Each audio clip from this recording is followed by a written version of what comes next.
falde Podor e diwal Saint-Louis rewo Sénégal ina andira leydi mum ɓakkeri moƴƴundi ngam ndema mara ina waɗe ɗo no feewi.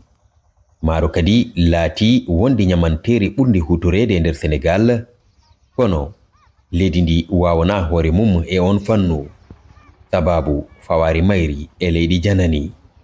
Mbele noon ndema mara ɗo e falde Podor ina wawi wallude Sénégal ha heɓa ndimago muɗum natta jiggoyadi, e wi Mamadou Sène, gollowo to SAED, société daraniɗo ndema e diwal Dande Maayo Sénégal, ko ɗum hunde wawde wonde. amin mbawma wiide ɗum no wawi wonde saabu sen ƴeewi ɗi duuɓi jawri en mbawi wiide hande oɗo saison sessoji woni campagne ceeɗu 2025 ko année record par rapport e mise en valeur ɓennoɗi.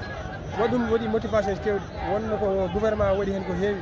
Sa ƴeewi engrais subventionné nden ne jaranno ko 14 000 en walla 13 000 en, joni engrais subvention o iro ne jar 10 000 francs, DAP jar 12 500. Waɗi motivé remmeɓe. Motivation goɗo ko prix padi o, saabu nden maaro alano prix, mais joni sa ƴeewi joni o bord tan aɗa wawi yaade sac ma 10 000 francs taw sakuji 60 à 54 kilos ɗi. Remoɓe ɓe ina kewi woytade caɗele ndiyam, eɓe kewiide kanaluji kewɗi ɓooyiɗo guila duuɓi.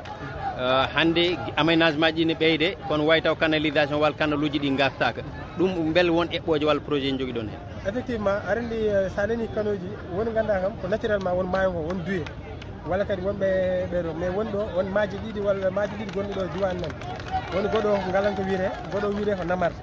Ɓe noon hewat kuɗoji, so besdo woodi tan kuɗoji naggat ndiyam ɗam, mais à chaque instant SAED ne waɗi hen ngal jabal saabu amo addi des portes pocolin waɗa curage golɗo presque e dañi tarissement besdo, mais nde curage waɗande maaji ɗe fof mbatti ndiyam. ɗum ko chaque année ara, mais kam remoɓe mbaɗ effort ko eram kadi min mbaɗa remoɓe, saabu won wiide ko redevance kala guilnowo e namarte no foti yoɓ 10 000 francs par hectare. Parfois kadi hewɓe joɓata kadi ko on hande contribution ɓe gaddat, état o kadi waɗi adde contribution pour wadde des interventions mécaniques. Ndemal maaro ina heewi caɗeele, kono e wi Mamadou Sène waylari neni waɗa sabu gollal ngal nani hesɗitine hutorɗe kese ina keɓe e ballal laamu ngu kam e gollediɓe mum iwɓe caggal leydi. D'abord on jii sa ƴeewi oɗo hande ko projet Koyka, coopération sénégalo coréenne, ɓe gadi machinisme agricole nden amin joguino caɗele yimɓe padde soñoɓe non seulement coût pour sañde hectare so wiyama hande yoɓata ko 1000 francs coñal ngal, dorgol ngol 500 francs, presque hectare jaro 150 000 à 175 000 francs.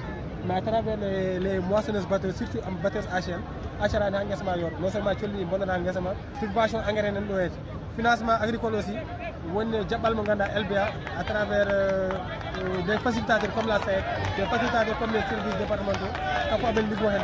Ndemal maaro e nder falde Podor so rokkama haqqi mum ina wawi tambadi faggude diwal rewongal ha walla leydi ndi natta fawade e jiggore. Remoɓe ɓe kolli caɗele mumen ɗe keɓal ndiyam ɓuri hen tengtude, eɓe noddi kadi laamu ngu e walludeɓe ha awdi kame engrais ji ɓuru newadi, kono kadi so awama, toppitama, renama ha soñama, heɓde coggu moƴƴu kadi ko caɗele.